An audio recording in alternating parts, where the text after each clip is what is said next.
আসসালামু আলাইকুম। আর্টিফিশিয়াল ইন্টেলিজেন্সের এই যুগে আপনি যদি একটু সচেতন না হন, সেক্ষেত্রে আপনার সাথে ঘটে যেতে পারে অনাকাঙ্ক্ষিত কোনো ঘটনা। যেমনটা বর্তমানে জনপ্রিয় ব্লগার নওরিন আফরোজ প্রিয়ার ৯ সেকেন্ডের ভিডিও ফাঁসের মতো। এআই অর্থাৎ আর্টিফিশিয়াল ইন্টেলিজেন্সের এমন একটি পাওয়ার রয়েছে, যার মাধ্যমে আপনার যেকোনো শালীন ছবিকে অশালীন একটি ছবিতে পরিণত করে দিতে পারবে। এমনকি সেটাকে ভিডিওতেও রূপান্তর করতে পারে। আর যেটা কিন্তু আপনার সাথেও হতে পারে। তাই আগে থেকেই জেনে নেওয়া ভালো যে এরকম একটি পরিস্থিতিতে যদি আপনাকে ফেলা হয় বা আপনার কোনো শালীন ছবিকে অশালীন ছবিতে পরিণত বা কোনো ভিডিওতে পরিণত করা হয়, সেক্ষেত্রে আপনার করণীয় কী সে সম্পর্কে বিস্তারিত আলোচনা করব আজকের এই ভিডিওতে। তাই সম্পূর্ণ প্রসেসটি দেখানোর জন্য চলে যাব মোবাইল স্ক্রিনে। সেখানে গিয়ে স্টেপ বাই স্টেপ দেখিয়ে দেব আপনাকে আপনার বিরুদ্ধে এই ধরনের কোনো অপকর্ম করা হলে আপনি কিভাবে এ ধরনের কর্মকাণ্ডের বিরুদ্ধে রিপোর্ট করবেন। তো চলুন মোবাইল স্ক্রিনে সেখানে গিয়ে বিস্তারিত আলোচনা করা যাক। অলরাইট, এজন্য আপনি চলে আসবেন গুগল ক্রোম ব্রাউজারে। এখান থেকে সার্চ বারে লিখবেন স্টপ এনসিআই লিখে সার্চ করবেন। ওকে, স্টপ এনসিআই লিখে সার্চ করার পর আপনাদের সামনে stopnci.org একটি ওয়েবসাইট চলে আসবে। আপনারা ওয়েবসাইটটি একটু ভালো করে লক্ষ্য করুন, এরকম একটি ওয়েবসাইট চলে আসবে।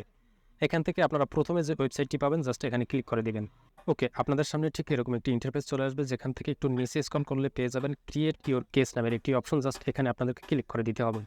এবারে আপনাদের সামনে ঠিক এরকম একটি অপশন চলে আসবে, যেখানে লেখা রয়েছে ক্রিয়েট ইউর কেস, অর্থাৎ এখানে আপনার কেসটি দেওয়ার জন্য আপনাকে 4টি প্রসেস মেনে কাজ করতে হবে। জাস্ট 4টি স্টেপ মানার জন্য আপনাকে নিচে অপশন পেয়ে যাবেন, যেখানে লেখা রয়েছে শুরুতেই যে অপশনটি আপনাকে ফিল আপ করতে হবে সেটা হচ্ছে what is your edge in the image, অর্থাৎ আপনার যে ইমেজটির বিরুদ্ধে আপনি আপিল করতে চান সেই ইমেজটির মূলত বয়স কত বা আপনার বয়স কত সেটা এখান থেকে সিলেক্ট করে দিতে হবে। আপনার বয়স যদি 18+ হয়ে যায় সেক্ষেত্রে আপনি 18+ নিচের অপশনটি সিলেক্ট করে দিবেন, আর যদি 18 নিচে হয়ে থাকে জাস্ট নিচের উপরের অপশনটাকে সিলেক্ট করে দিবেন। অলরাইট, এটাকে সিলেক্ট করে দেওয়া হয়ে গেলে নিচে আরেকটি অপশন পেয়ে যাবেন হু ইজ দ্য ইমেজ, অর্থাৎ এই যে আপনি যে ইমেজটার বিরুদ্ধে আপিল করতে চান সেটা কি আপনার নিজের, যদি নিজের হয়ে থাকে মাই সেলফ ক্লিক করে দেবেন, আর যদি আদার্স হয়ে থাকে নিচে অপশন পেয়ে যাবেন, জাস্ট সেটাকে সিলেক্ট করে দেবেন। এবারে এই অপশনে রয়েছে help us understand what is the image, অর্থাৎ আপনার ছবিটি কী অবস্থায় আছে সেটা জাস্ট এখান থেকে আপনাকে বোঝাতে হবে। তো আমি এটাকে বাংলায় ট্রান্সলেট করে দিচ্ছি, আপনারা একটু দেখে নিন। তো লক্ষ্য করতেছেন এখানে 4টি স্টেপ রয়েছে, যার প্রথমে রয়েছে আমি একটি অপশনটি আপনারা দেখতে পারতেছেন, কারণ এসব ওয়ার্ড আমি হয়তো এই ভিডিওতে প্রকাশ করলে হয়তো কোনো সমস্যা আসতে পারে, যে কারণে আমি হয়তো এই ভিডিওতে আপনাদেরকে এগুলো উচ্চারণ করে শোনাচ্ছি না। জাস্ট এখান থেকে আপনার যে সমস্যাটি রয়েছে জাস্ট এখান থেকে আপনি সেটাকে সিলেক্ট করে দিবেন। ওকে, এবারে লেখা রয়েছে have any of your intimate image video already been share online, অর্থাৎ অলরেডি আপনার সেই ছবি বা ভিডিওটা কি অনলাইনে শেয়ার করা হয়েছে। যদি এমনটা হয়ে থাকে, অনলাইনে শেয়ার করা হয়ে থাকে, জাস্ট সেক্ষেত্রে ইয়েস অপশনটি ক্লিক করে দিবেন। আর যদি না হয়ে থাকে সেক্ষেত্রে নো অপশনটিতে ক্লিক করে নেক্সট অপশনে ক্লিক করে দিবেন।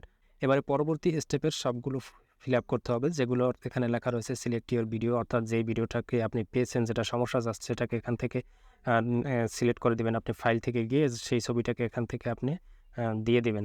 এবার নেক্সট অপশনটিতে যাওয়ার জন্য আমি আপনাদেরকে ক্লিক করে দেখাচ্ছি আপনাদেরকে দেখানোর জন্য।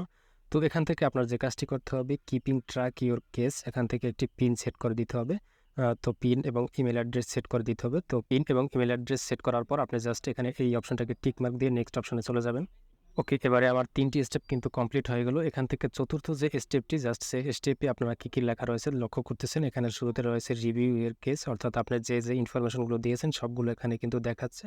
এগুলো সবগুলো আপনি মিলিয়ে নেবেন সব কিছু ঠিকঠাক রয়েছে কিনা। যদি সব কিছু ঠিকঠাক থাকে জাস্ট এখান থেকে এই I understand by creating a case, অর্থাৎ আপনি এই কন্ডিশনটাকে আপনি টিক মার্ক করে দেবেন এবং এখান থেকে I am not a robot এই ক্যাপচারটিকে পূর্ণ করে জাস্ট আপনার কেসটি এখান থেকে সাবমিট করে দেবেন। সেক্ষেত্রে কিন্তু তারা এই ব্যাপারটি বিবেচনাধীন করে দেখবে, দেখার পর তারা কিন্তু এটার বিরুদ্ধে যথার্থ আইনানুগ অ্যাকশন নেবে। তো প্রিয় দর্শক, এই হচ্ছে আজকের ভিডিওটি আশা করি আপনাদের উপকারে আসবে, এবং ভিডিওটি যদি আপনার কাছে ভালো লেগে থাকে সেক্ষেত্রে ভিডিওটাকে শেয়ার করে দিতে ভুলবেন না, কেননা এই ভিডিও থেকে যাতে আপনার ফ্রেন্ড সার্কেল যারা রয়েছে তারা উপকৃত হতে পারে। তো আজ এ পর্যন্তই, দেখা হবে পরবর্তী ভিডিওতে নতুন কোনো টপিক নিয়ে। সে পর্যন্ত সবাই ভালো থাকবেন, সুস্থ থাকবেন। আল্লাহ হাফেজ, আসসালামু আলাইকুম।